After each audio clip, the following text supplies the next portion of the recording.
बिस्मिल्लाहिर्रहमानिर्रहीम। अस्सलामु अलैकुम dear student. Class 9th subject physics unit number 7 that is properties of matter. Student last lecture में हमने discussion की थी, नेक्स्ट चैप्टर स्टार्ट किया था, chapter number 7 that is properties of matter. और प्रॉपर्टीज़ ऑफ मैटर में हमने student kinetic molecular theory KMT को डिस्कस किया था, उसके पोस्टुलेट डिस्कस किए थे। और according to KMT postulate, kinetic molecular theory के पोस्टुलेट की बेस पे हमने मैटर की 4 स्टेट सॉलिड, लिक्विड, गैसेस और प्लाज्मा को डिस्कस किया था और उनकी प्रॉपर्टी को डिस्कस किया था। तो स्टूडेंट सॉलिड, लिक्विड, गैस और प्लाज्मा की प्रॉपर्टीज़ की बेस पे, मुख्तलिफ प्रॉपर्टी की बेस पे इनके दरमियान हम डिफ्रेंशिएट कर सकते हैं।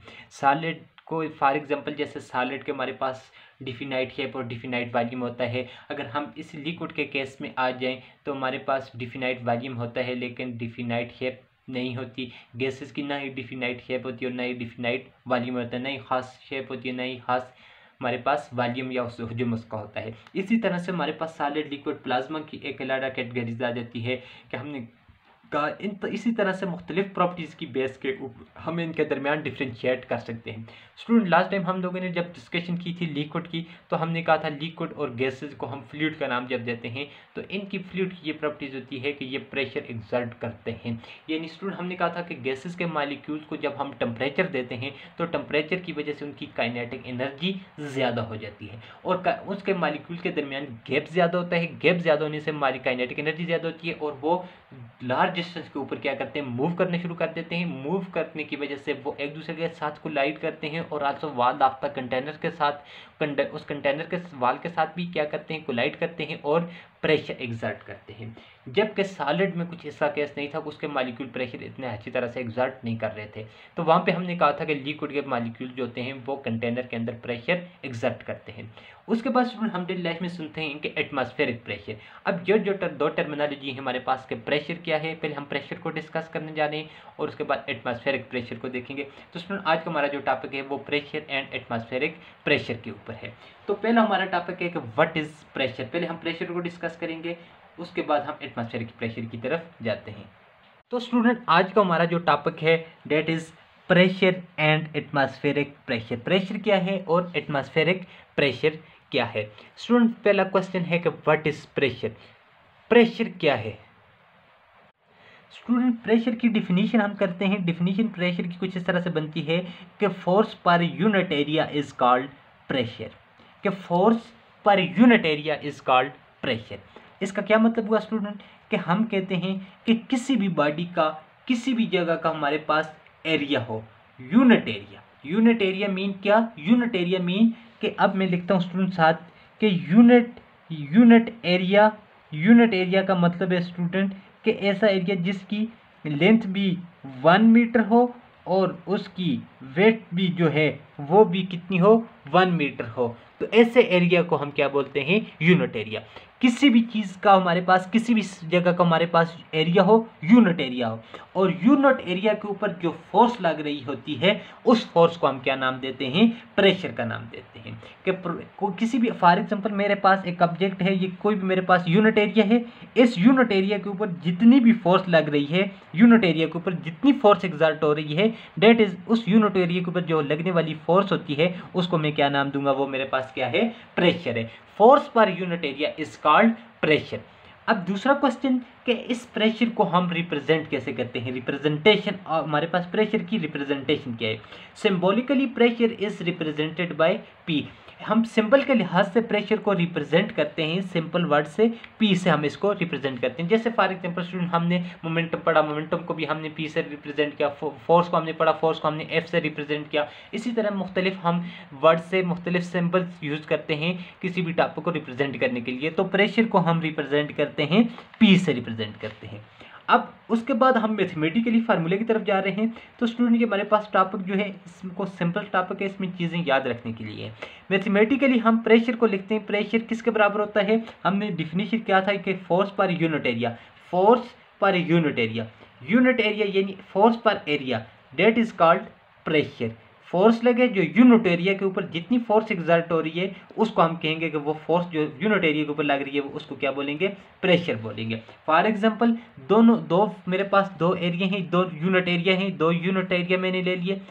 अब इसके ऊपर अगर फॉर एग्जांपल मेरे पास 20 न्यूटन फोर्स लग रही है इस यूनिट एरिया के ऊपर और इस यूनिट एरिया के ऊपर 10 न्यूटन फोर्स लग रही है, तो मैं कहूँगा जो ए एरिया के ऊपर जो फोर्स लगी है इसका प्रेशर ज़्यादा है और जो बी एरिया के ऊपर जो फोर्स लगी है उसका प्रेशर क्या है, कम है। यूनिट एरिया के ऊपर जो फोर्स लगती है डेट इज कॉल्ड प्रेशर। तो फोर्स प्रेशर को पी से रिप्रेजेंट, फोर्स को एफ से और एरिया को ए से। Pressure P is equal to F divided by A, ये मेरे पास आ जाती है मैथमेटिकल फॉर्म ऑफ प्रेशर। अब नेक्स्ट है स्टूडेंट हमारे पास कि डिपेंडेंस ऑफ प्रेशर, प्रेशर किस पे डिपेंड करता है। Student pressure depends upon two factor, pressure जो है वो हमारे पास दो फैक्टर के ऊपर, दो चीज़ों के ऊपर प्रेशर जो है वो डिपेंड करता है। Pressure depends on two factor, first one is applied force and second one is area. Applied force के ऊपर और एरिया के ऊपर हमारे पास जो है प्रेशर जो है वो डिपेंड करता है, अप्लाइड फोर्स के ऊपर और एरिया के ऊपर। क्या है कि प्रेशर विल बी ग्रेटर, अब प्रेशर जो है वो क्या होगा, ग्रेटर होगा, ज्यादा होगा। कब, if exerted force is greater, अगर हमारे पास जो अप्लाई की गई फोर्स है, एक्सर्टेड फोर्स है, वो क्या होगी, ज्यादा होगी, तो प्रेशर भी क्या होगा, ज्यादा होगा। जैसे फॉर एग्जांपल स्टूडेंट आप इस मैथमेटिकल फार्मूले से देख सकते हैं कि P is equal to F है, तो इट मीन कि प्रेशर और फोर्स एक दूसरे के साथ कौन सा रिलेशन में है, डायरेक्ट रिलेशन में। अगर हमारे पास अप्लाइड फोर्स की वैल्यू ज़्यादा है तो हम वहाँ पे प्रेशर भी क्या होगा, ज़्यादा होगा। दूसरी बात लिखता है कि pressure will be greater, pressure दूसरा प्रेशर फिर कब ग्रेटर होगा, if area under the exerted force is smaller, area जो है वो क्या होगा, स्मॉल होगा, तो तब प्रेशर ज़्यादा होगा। तो प्रेशर दो चीज़ों पे डिपेंड करता है, अप्लाइड फोर्स पे और एरिया पे। प्रेशर ज़्यादा होगा जब अप्लाइड फोर्स जो होगी वो ज़्यादा होगी। दूसरी बात, प्रेशर हमारे पास ज़्यादा होगा जब एरिया क्या होगा, अप्लाइड फोर्स के अंडर जो एरिया आ रहा है वो क्या होगा, कम होगा। तो अब स्टूडेंट यहाँ से दो बातें, pressure directly proportional to force and pressure is inversely proportional to area. तो मेरे पास यहाँ पे क्या आ जाएगा, pressure is inversely proportional to area, और यहाँ से क्या आ जाएगा, pressure is directly proportional to force. तो स्टूडेंट हमने भी डिस्कस किया था कि हमारे पास जो प्रेशर होता है वो इनवर्सली रिलेशन में होता है किसके, एरिया के। जिस एरिया के ऊपर फोर्स लग रही है वो उस एरिया की वैल्यू अगर कम होती है तो प्रेशर क्या होगा, ज़्यादा होगा, अगर एरिया की वैल्यू ज़्यादा होती है तो प्रेशर क्या होगा, कम होगा। इसकी हम एक एप्लीकेशन समझते हैं कि स्टूडेंट अगर एक girl wearing long heal shoes, अगर एक लड़की जो ऐसे शूज़ पहनती है जिसकी एड़ियाँ जो होती हैं फॉर एग्जांपल वो हमारे पास ज़्यादा हील्स वाली शूज़ पहनती है, तो एग्जर्ट मोर प्रेशर, वो जो गर्ल्स होगी वो ज़्यादा प्रेशर एग्जर्ट करेगी as compare to flat shoes. अगर उसके मुकाबले में वो फ्लैट शूज़ पहनती है तो वो प्रेशर कम एग्जर्ट करती है। फॉर एग्जांपल जब लॉन्ग हील जो शूज़ होती हैं तो स्टूडेंट उनके हमारे पास लॉन्ग हील शूज़ जो होते हैं उनके जो नीचे से फॉर एग्जांपल एरिया होता है वो स्मॉल होता है। तो स्मॉल एरिया के ऊपर, एरिया स्मॉल जब होता है तो इट मीन कि वो ग्राउंड के फ्लोर के ऊपर ज़्यादा फोर्स प्रेशर एग्जर्ट करेगा, जबकि अगर वो शूज़ जो है वो फ्लैट शूज़ पहने तो फ्लैट शूज़ की वजह से एरिया क्या हो जाएगा, ज़्यादा हो जाएगा, तो अब वो हील शूज़ के मुकाबले में कम प्रेशर एग्जर्ट करेगा। एरिया हमारे पास क्या हो रहा था, ज़्यादा हो रहा था तो प्रेशर कम, जबकि यहाँ से हील के केस में, जब लॉन्ग हील के केस में हमने देखा कि एरिया जो था नीचे कम आ रहा था, ग्राउंड के साथ इन कंटेक्ट जो एरिया था वो कम था, तो वहाँ पे प्रेशर क्या हो रहा है, ज़्यादा हो रहा है। तो स्टूडेंट इसके हम एक दो सिंपल डेली लाइफ से एग्जाम्पल समझते हैं। This show that pressure is greater, जब प्रेशर ज़्यादा होगा, if area on which the force is exerted is small, कि जब वो एरिया जिस पे फोर्स एग्जर्ट हो रही है वो एरिया कम होगा तो प्रेशर क्या होगा, ज़्यादा होगा। The pressure is greater if the area on which the force is exerted is small, area जिस एरिया के ऊपर फोर्स लग रही है एरिया स्मॉल होगा तो ज़्यादा प्रेशर, ज़्यादा फोर्स एग्जर्ट होगी। तो स्टूडेंट इस बात का मतलब ये है कि प्रेशर इज इक्वल टू किसके बराबर होता है, फोर्स अपॉन एरिया। अब P is equal to student, अगर फोर्स को मैं कांस्टेंट रखूं तो 1 डिवाइडेड बाय एरिया, प्रेशर और एरिया के दरमियान कौन सा रिलेशन है, इनवर्स रिलेशन है। अगर एरिया इंक्रीज प्रेशर कम, अगर एरिया कम प्रेशर इंक्रीज। इसको समझने के लिए स्टूडेंट हम एक एग्जांपल एक बॉल पेन दे देते हैं। फॉर एग्जांपल मेरे पास ये बॉल पेन आ जाता है, इस बॉल पेन को हम निब वाली साइड को जो है वो इस तरह से अपने हाथ में पकड़ते हैं कि एक जो मेरे पास ये जो नेप वाली साइड है ये मेरी इस फिंगर के ऊपर आ जाती है और दूसरी साइड जो है वो मेरे थंब के दरमियान। अब इन दोनों को इस तरह से दबा के इसमें मैं फोर्स लगाता हूँ, ज़ोर के साथ इसको कंप्रेस करके इस तरह से रखते हैं। तो रखने के बाद जब कुछ वक्त के बाद, कुछ सेकंड के बाद जब हम इसको दोबारा देखते हैं तो अब देखते हैं कि ये मेरे पास, देखते हैं स्टूडेंट कि अब इस फिंगर, मेरी फिंगर के ऊपर ज़्यादा डिप्रेशन पैदा हो गई है, जबकि ये जो थंब है इसके अंदर डिप्रेशन नहीं। वजह क्या थी कि ये मेरे पास बॉल पेन था, इसकी थंब के साथ जो एरिया इन कांटेक्ट था वो लार्ज एरिया इन कांटेक्ट था, जबकि ये जो पेन मेरी फिंगर के साथ जो बॉल पेन का जो एरिया था इन कांटेक्ट जुड़ा हुआ एरिया था वो फिंगर बॉल पेन का स्मॉल था। यानी आप मेरी फिंगर और इस बॉल पेन की जो निब है इसके दरमियान स्मॉल एरिया आपस में इन कांटेक्ट था। तो अब जबकि यहाँ से मेरे पास बॉल पेन की बैक साइड और जो थंब है इसके दरमियान लार्ज एरिया आपस में इन कांटेक्ट था। तो अब मैंने देखा कि जब यहाँ पे मेरे पास बॉल पेन की निब थी, स्मॉल एरिया और फिंगर आपस में इन कांटेक्ट थे, तो जिसकी वजह से एरिया कम होने की वजह से यहाँ पे ज़्यादा, हालांकि फोर्स तो दोनों पे मैं कांस्टेंट फोर्स अप्लाई कर रहा था, लेकिन यहाँ पे घड़ा सा बन गया, डिप्रेशन ज़्यादा पैदा होगी, एक होल सा बन गया, ज़्यादा डिप्रेशन महसूस हुई। वजह क्या हुई कि यहाँ पे आपस में मेरी फिंगर के दरमियान और निब के दरमियान, बॉल पेन की निब के दरमियान जो इन कंटेक्ट जुड़ा हुआ जो एरिया था वो क्या था, कम था। एरिया कम होने की वजह से यहाँ पे फोर्स ज़्यादा एग्जर्ट हुई, जबकि थंब के दरमियान और बॉल पेन के दरमियान फिंगर के मुकाबले में लार्ज एरिया आपस में इन कंटेक्ट था, जिसकी वजह से एरिया थंब का और बॉल पेन का एरिया आपस में, लार्ज एरिया आपस में इन कंटेक्ट होने की वजह से यहाँ पे फोर्स जो है वो कम एग्जर्ट हुई, कम प्रेशर लगा। कम प्रेशर लगने की वजह से वजह क्या है कि हमारे पास प्रेशर कम लगा, मीन के एरिया क्या था, ज़्यादा था। जबकि फिंगर के केस में हमने देखा कि हमारे पास एरिया आपस में इन स्मॉल, आपस में इन कंटेक्ट, जो एरिया इन कंटेक्ट था वो स्मॉल था, तो ज़्यादा प्रेशर, ज़्यादा फोर्स एग्जर्ट हुई, ज़्यादा डिप्रेशन महसूस हुई। दूसरी एग्जांपल स्टूडेंट मेरे पास ये है कि मेरे पास ये लकड़ की दो मेरे पास टेबल बनी हुई है। सपोज के फॉर एग्जांपल मेरे पास स्टूडेंट मैं क्या करता हूँ, अपने अंगूठे की मदद से मैं इस टेबल के ऊपर इस तरह से ज़ोर लगाता हूँ। तो ज़ोर लगाने से मैं जितना भी ज़्यादा फोर्स अप्लाई करूँ, लेकिन फोर्स अप्लाई करने की वजह से मेरा जो अंगूठा है वो इस टेबल के अंदर पेनिट्रेट नहीं होता, यानी वो इसको नीचे की तरफ प्रेस नहीं कर सकता, इसके अंदर होल नहीं बनता। मेरा जो अंगूठा है वो इस टेबल के अंदर पेनिट्रेट नहीं हो सकता, घुस नहीं सकता।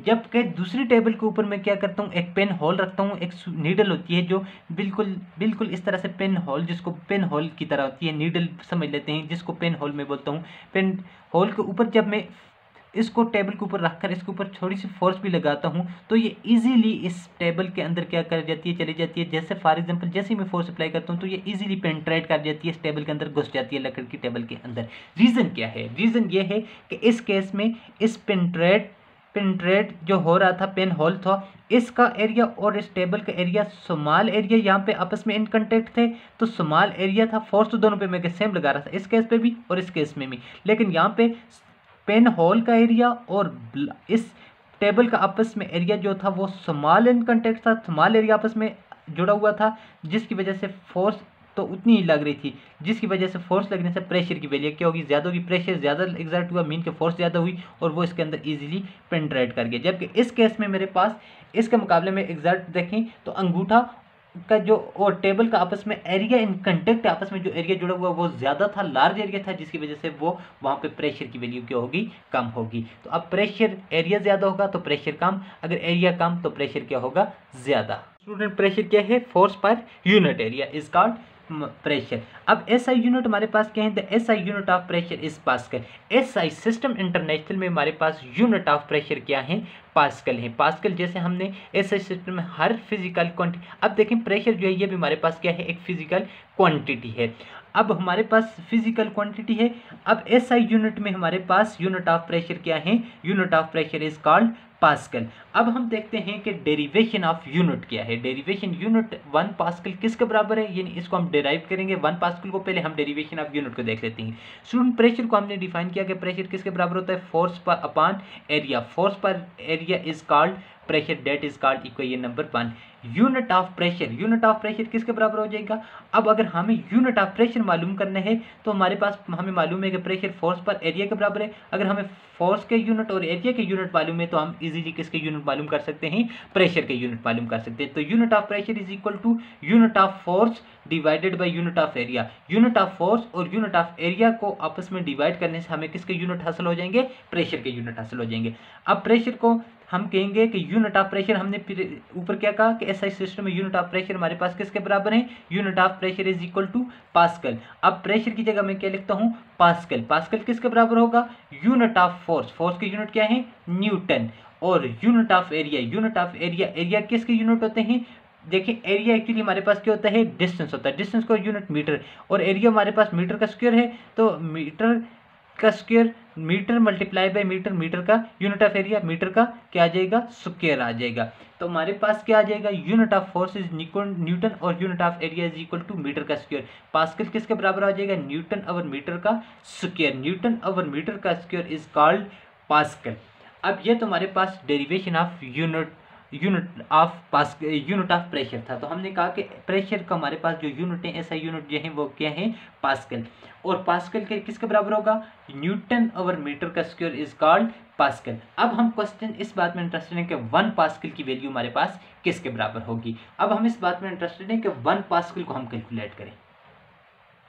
तो स्टूडेंट 1 पास्कल हमारे पास बराबर है 1 न्यूटन फोर्स, जब यूनिट एरिया के ऊपर 1 न्यूटन फोर्स लगे और एरिया कितना हो? 1 स्क्वायर मीटर हो, तो वहां पे जो फोर्स एग्जर्ट हो रही होगी, जो प्रेशर एग्जर्ट हो रहा होगा, उस प्रेशर को हम क्या नाम देंगे? 1 पास्कल। 1 पास्कल किसके बराबर है? 1 pascal is equal to 1 newton over 1 square metre. 1 pascal is equal to newton over metre square. 1 newton force लगे, एरिया कितना? 1 मीटर स्क्वायर एरिया हो, वहां पे जो 1 मीटर स्क्वायर एरिया के ऊपर 1 न्यूटन जब फोर्स लगी होगी, तो वहां पे जो प्रेशर एग्जर्ट हो रहा होगा, उस प्रेशर को हम कहेंगे कि वो कितना है? 1 pascal. 1 pascal is equal to 1 newton over 1 metre का square, that is called 1 pascal. तो ये हमारे पास ऐसा यूनिट थे। Large unit of pressure are kilo pascal and mega pascal. लेकिन हमारे पास देखिए मेट्रोलॉजिकल डिपार्टमेंट वाले जो होते हैं वो हमारे पास प्रेशर को लार्ज यूनिट में मेजर भी करते हैं। तो लार्ज यूनिट ऑफ प्रेशर हमारे पास kilo pascal and mega pascal है। अब 1 किलो पास्कल किसके बराबर होता है? किलो के लिए होता है 10⁻³ 10⁻³ pascal is equal to 1 kilo pascal. और 1 मेगा पास्कल किसके बराबर होता है? 10 मेगा के लिए होता है 10⁻⁶। किलो के लिए 10⁻³ और मेगा के लिए student M stand for mega, और मेगा के लिए 10⁻⁶ होता है। 1 मेगा पास्कल किसके बराबर होगा? 10⁻⁶ पास्कल। ये हमारे पास 1 किलो पास्कल और 1 मेगा पास्कल, 10⁻³ पास्कल और 10⁻⁶ पास्कल जो है लार्ज यूनिट ऑफ हमारे पास क्या आ जाते हैं? प्रेशर आ जाते हैं। और ऐसा यूनिट हमारे पास क्या है प्रेशर के? Pascal. Pressure is equal to newton over metre. 1 pascal is equal to newton over metre, 1 newton over 1 metre square, that is called 1 pascal, that is SI unit of pressure. Student आज हमने discuss किया pressure, और pressure के हमने student कहा कि pressure क्या होता है? Force per unit area is called pressure. कि किसी भी बॉडी के यूनिट एरिया के ऊपर जो फोर्स एग्जर्ट होगी, उस फोर्स को हम क्या नाम देंगे?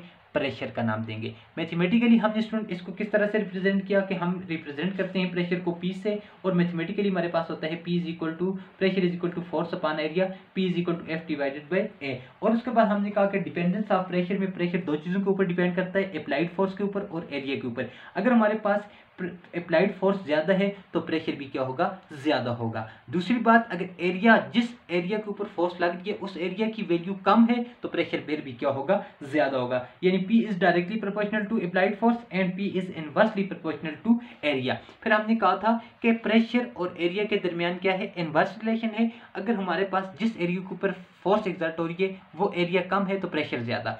अब इसकी हमने एग्जांपल भी देख ली। ऐसा यूनिट हमारे पास सिस्टम इंटरनेशनल में हमारे पास यूनिट ऑफ प्रेशर जो थे वो क्या है?